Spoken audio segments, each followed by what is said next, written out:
علماء نے لکھا ہے، فرمایا کہ اگر تمہارا 4 سال کا بچہ بھی ہو نا، 4 سال کا بچہ، اس کو بھی یہ بات سکھا دو کہ ان 3 اوقات کے اندر بغیر اجازت کے آنا منع ہے، ان بغیر اجازت کے آنا منع ہے۔ اور اس کے علاوہ اگر ایک بندہ ہے وہ اپنے لیے ان اوقات کے علاوہ بھی اوقات وہ پابند کرنا چاہتا ہے، وہ کہتا ہے بھائی ان وقتوں کے اندر مجھے کوئی ڈسٹرب نہ کرے، کوئی مجھے پریشان نہ کرے، کوئی مجھ سے ملاقات نہ کرے، تو وہ کر سکتا ہے۔ بات سمجھ آ رہی؟ لیکن یہ 3 اوقات کے اندر جو آنے والے ہیں ان کو خود خیال رکھنا پڑے گا، ٹھیک ہے جی۔ تو فرمایا، اور دوسرا اللہ تعالیٰ نے فرمایا نا کہ زور کے وقت حین تضعون ثیابکم من الظہیرہ، کہ جس وقت تم کپڑے اتار دیتے ہو، ایک تو گرمی کے دنوں کے اندر تو ویسے بھی ہوتا ہے اس طرح عام طور پہ کہ لوگ کپڑے کم کر دیتے ہیں، ہاں جی، کوئی لنگی پہن کے سو رہا ہے، کوئی اوپر والے کپڑے بھی کم کر دیتے ہیں، تو ٹھیک ہے، بات سمجھ آ رہی ہے کہ نہیں؟ یہ اصل میں اس آیت کا شان نزول بھی ایسا ہی ہے۔ ایک مرتبہ نبی پاک صلی اللہ علیہ وسلم نے ایک صحابی کو حضرت عمر رضی اللہ تعالیٰ عنہ کے پاس بھیجا کہ ان کو بلا کر لائیں۔ دوپہر کا وقت تھا، اب انہوں نے صرف نا لنگی باندھی ہوئی تھی اور اس کے اندر وہ سو رہے تھے، اور وہ لنگی کا کپڑا نا زیادہ اٹھا ہوا تھا، ٹھیک ہے جی۔ تو اب جب ان کو جگایا تو حضرت عمر رضی اللہ تعالیٰ عنہ کو نا بڑا مشکل لگا یہ کہ یار اللہ تعالیٰ کی طرف سے کوئی ایسا حکم نازل ہو جائے کہ جب بندہ دوپہر کو سویا ہونا تب بھی کسی کو بغیر اجازت کو نہ آنے دیا جائے۔ تو اللہ تعالیٰ نے حضرت عمر رضی اللہ تعالیٰ عنہ کی دعا پر یہ آیات نازل فرمائی ہیں۔ بات سمجھ آ رہی ہے کہ نہیں؟ تو وہ بھی چونکہ آرام کا وقت ہوتا ہے، اس چیز میں بھی خیال رکھنا چاہیے۔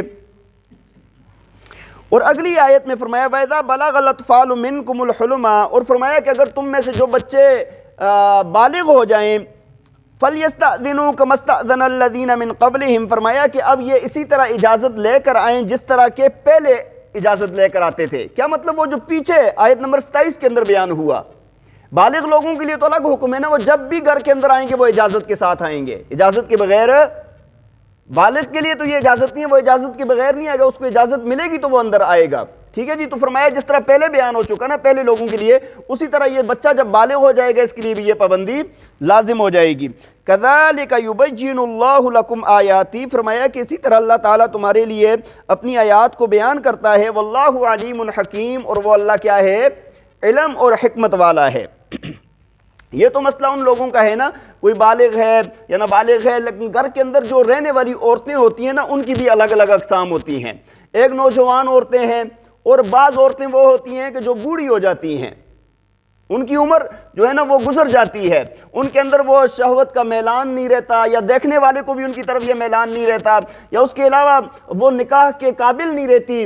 ان عورتوں کا اگلی آیت کے اندر بیان ہوا ہے، فرمایا والقواعد من النساء، اور فرمایا کہ وہ عورتیں جو گھروں کے اندر بیٹھی ہوئی ہیں، اللاتی لا یرجون نکاحا، فرمایا کہ جو نکاح نہیں کرنا چاہتی یا نکاح کے لائق نہیں ہیں، بوڑھی ہو گئی ہیں، فرمایا کہ فلیس علیہن جناح ان یضعن، فرمایا کہ ان کے لیے کوئی حرج نہیں ہے کہ یہ اپنے کپڑے اتار دیں۔ کپڑے مطلب یہ ہے کہ زائد کپڑے، زائد کپڑے جو عورت اپنے آپ کو چھپاتی ہے نا، اپنے حسن کو چھپاتی ہے، وہ زائد کپڑے یہ چاہیں تو اتار دیں۔ غیر متبرجات بزینہ، فرمایا کہ زینت بناؤ سنگار کے لیے نہ ہو، یہ کپڑے اتارنا یا کم کرنا بناؤ سنگار کے لیے نہ ہو۔ اگر ویسے ہے، اگر بناؤ سنگار مقصود ہے تو پھر یہ جائز نہیں ہے، یہ اچھی بات نہیں ہے، پھر یہ منع ہے۔ بات سمجھ آ رہی ہے؟ لیکن آگے یہ بھی فرما دیا وَإِن يَسْتَعْفِفْنَ خَيْرٌ لَهُنَّ، فرمایا کہ اگر اس سے بھی یہ بچیں تو ان کے لیے زیادہ بہتر ہے۔ وَاللَّهُ سَمِيعٌ عَلِيمٌ، فرمایا کہ اللہ تعالیٰ سننے والا اور جاننے والا ہے۔ دیکھیں گھر کے اندر نا عورت کا جو پردہ ہوتا ہے، عام عورت ہے، اس کے ہاتھوں کے علاوہ گردن، چہرہ، سر اور پنڈلی تک کے لیے یہ تو محرم کے سامنے اجازت ہے، اگر کھل جائے تو محرم کے سامنے کیا ہے؟ احتیاط اس میں بھی کرنی چاہیے، لیکن اجازت ہے یہ۔ اور مرد کے لیے کیا ہے؟ ناف سے لے کر گھٹنوں تک، ناف سے لے کر گھٹنوں تک۔ نبی پاک صلی اللہ علیہ وسلم کی ایک حدیث کے اندر بھی فرمایا گیا، فرمایا کسی کی ران کو دیکھنا جائز نہیں ہے، کسی مرد کی ران کو بھی دیکھنا جائز ہے۔ اب عورت کا اور جو جسم ہوتا ہے نا، اس جسم کے علاوہ جو میں نے آپ کو بیان کیا ہے، یہ محرم اور غیر محرم اور مرد اور عورتوں سب کے لیے کیا ہے؟ چاہے وہ قریبی والدین ہوں، بہن بھائی ہوں، بیٹے ہوں، ان کے سامنے اور بدن کھولنا جائز نہیں ہے۔ خاوند کے سامنے عورت کھول سکتی ہے، اس کے علاوہ اجازت نہیں ہے۔ اللہ تعالی ہمیں عمل کرنے کی توفیق عطا فرمائے۔ وآخر دعوانا ان الحمد للہ رب العالمین۔